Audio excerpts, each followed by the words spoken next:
లోక్సభలో దాడి ఘటనపై పార్లమెంటు ఉభయ సభలు దద్దరిల్లాయి. ఈ అంశంపై ప్రధానమంత్రి నరేంద్ర మోదీ, కేంద్ర హోంమంత్రి అమిత్ షా వివరణ ఇవ్వాలంటూ విపక్ష ఎంపీలు చేసిన ఆందోళనలతో ఉభయ సభలు పలుమార్లు వాయిదా పడగా మొత్తం 15 మంది ఎంపీలను సస్పెండ్ చేశారు.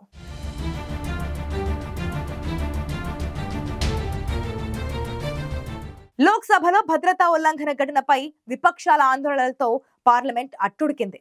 నినాదాలు చేస్తూ ఉభయ సభల కార్యకలాపాలను అడ్డుకుంటారని మొత్తం 15 మంది ఎంపీలను సస్పెండ్ చేయడంపై విపక్షాలు ఆగ్రహం వ్యక్తం చేశాయి.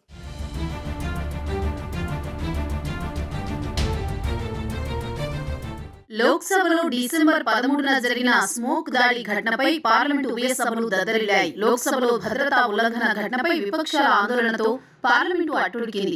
ఈ అంశంపై ప్రధానమంత్రి నరేంద్ర మోదీ, కేంద్ర హోంమంత్రి అమిత్ షా వివరణ ఇవ్వాలంటూ విపక్ష ఎంపీలు చేసిన ఆందోళనతో ఉభయ సభలు పలుమార్లు వాయిదా పడ్డాయి. ఈ ఘటనపై ప్రభుత్వం ప్రకటన చేయాలని డిమాండ్ చేస్తూ విపక్షాలు సభా కార్యక్రమాలను అడ్డుకున్నాయి. దీంతో సభ పలుమార్లు వాయిదా పడింది. అనుచిత ప్రవర్తన కారణంగా ఉభయ సభలో మొత్తం 15 మంది ఎంపీలపై వేటు పడగా నిర్లక్ష్యంగా వ్యవహరించిన 8 మంది భద్రతా సిబ్బందిని లోక్సభ సెక్రటేరియట్ సస్పెండ్ చేసింది.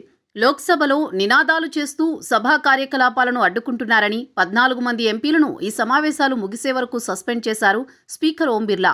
అటు రాజ్యసభలో వెల్లోకి దూసుకువెళ్లి నిరసన ప్రదర్శన చేసినందుకు టీఎంసీ ఎంపీ డెరెక్ ఒబ్రెయిన్పై వేటు పడింది. ప్రస్తుతం సమావేశాల నుంచి ఆయనను సస్పెండ్ చేస్తూ రాజ్యసభ తీర్మానించింది. లోక్సభలో నినాదాలు చేస్తూ సభా కార్యకలాపాలను అడ్డుకుంటున్నారని 5 కాంగ్రెస్ ఎంపీలను సస్పెండ్ చేయాలని కోరుతూ కేంద్ర మంత్రి ప్రహ్లాద్ జోషి తీర్మానం ప్రవేశపెట్టగా ఈ తీర్మానాన్ని సభ ఆమోదించడం వల్ల టిఎన్ ప్రతాపన్, హిబీ ఈడెన్, ఎస్ జ్యోతిమణి, రమ్య హరిదాస్, డీన్ కురియాకోస్ ఈ సమావేశాలు ముగిసే వరకు సస్పెండ్ చేశారు స్పీకర్ ఓం బిర్లా. మళ్లీ సభ ప్రారంభమైన ఎంపీలు నిరసనలు ఆపలేదు. దీంతో సభా కార్యక్రమాలకు విఘాతం కలిగిస్తున్న మరో 9 మందిని సస్పెండ్ చేయాలని తీర్మానం ప్రవేశపెట్టారు ప్రహ్లాద్ జోషి.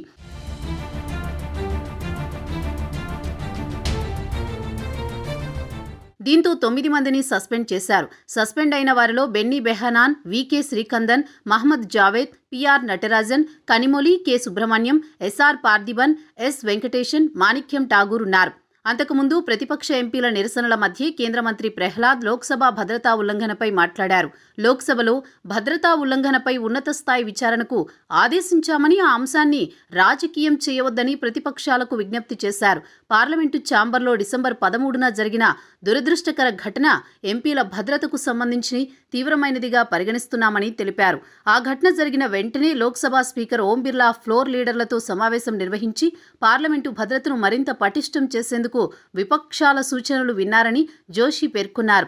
ఎంపీలు ఇచ్చిన కొన్ని సూచనలను ఇప్పటికే అమలు చేశామని, భవిష్యత్తులో కూడా పార్లమెంటు భద్రతను మరింత పటిష్టంగా ఉంచేందుకు మరిన్ని చర్యలు తీసుకుంటామని స్పీకర్ స్వయంగా చెప్పారని జోషి గుర్తు చేశారు. ప్రతి అంశాన్ని రాజకీయం చేయడం కొంతమంది సభ్యులకు అలవాటుగా మారిందని విపక్షాలకు కౌంటర్ వేశారు ప్రహ్లాద్ జోషి. మరోవైపు ఈ దాడి ఘటనపై రాజ్యసభలోనూ విపక్షాల ఆందోళనలు మిన్నంటాయి. డిసెంబర్ 14న రాజ్యసభ సమావేశం కాగానే పార్లమెంటులో భద్రతా వైఫల్యంపై చర్చించాలని విపక్ష సభ్యులు డిమాండ్ చేశారు. వెల్లోకి దూసుకువెళ్లి పెద్ద ఎత్తున నినాదాలు చేశారు. ప్రశ్నోత్తరాలను అడ్డుకున్నారు. విపక్ష సభ్యులు తమ స్థానాలకు వెళ్లి కూర్చోవాలని చైర్మన్ జగ్లీప్ ధన్ అఖడ్ సూచించారు. అందుకు టీఎంసీ ఎంపీ డెరెక్ ఒబ్రెయిన్ తిరస్కరించారు. డెరెక్ తీవ్ర ఆగ్రహం వ్యక్తం చేసిన ధన్ఖడ్ ఆయన ప్రవర్తన చైర్మన్ అధికారాలను ధిక్కరించేలా ఉందన్నారు. ఈ క్రమంలో కేంద్ర మంత్రి పీయూష్ గోయల్ డెరెక్ ఒబ్రెయిన్ను సభ నుంచి సస్పెండ్ చేస్తూ ఓ తీర్మానం ప్రవేశపెట్టారు. దీనికి సభ్యులు మద్దతు పలకగా ఈ సెషన్ ముగిసే వరకు డెరెక్ సభ నుంచి సస్పెండ్ చేస్తున్నట్లు రాజ్యసభ చైర్మన్ ధన్ఖడ్ ప్రకటించారు.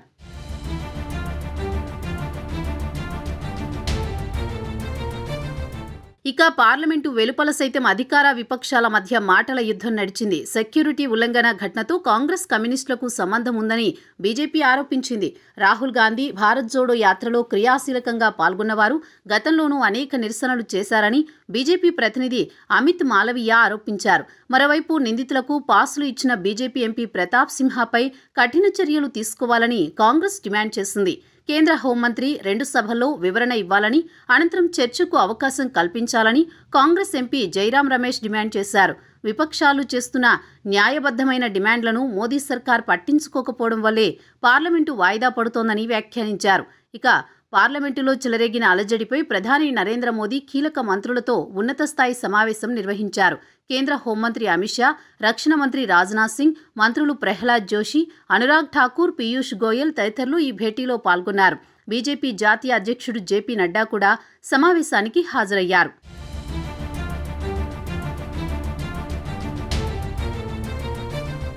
డిసెంబర్ 13న జరిగిన లోక్సభ దాడి ఘటనలో నేపథ్యంలో పార్లమెంటులో సెక్యూరిటీని మరింతగా పెంచారు. పార్లమెంటు కాంప్లెక్స్లోకి ప్రవేశించే ప్రతి ఒక్కరిని పూర్తిగా తనిఖీ చేస్తున్నారు.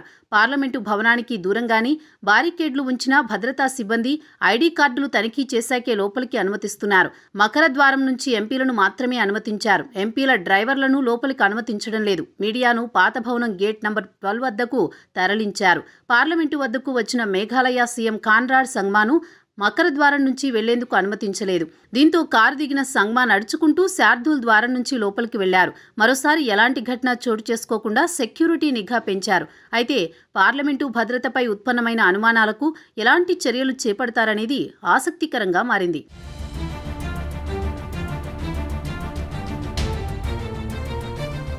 పార్లమెంటులో దాడి ఘటనపై ప్రభుత్వం ప్రకటన చేయాలని విపక్ష ఎంపీలు నినాదాలు చేయడంతో అనుచిత ప్రవర్తన కారణంగా ఉభయ సభల్లో మొత్తం 15 మంది ఎంపీలపై వేటు పడింది. ఈ సెషన్ ముగిసే వరకు వారందరినీ సస్పెండ్ చేశారు.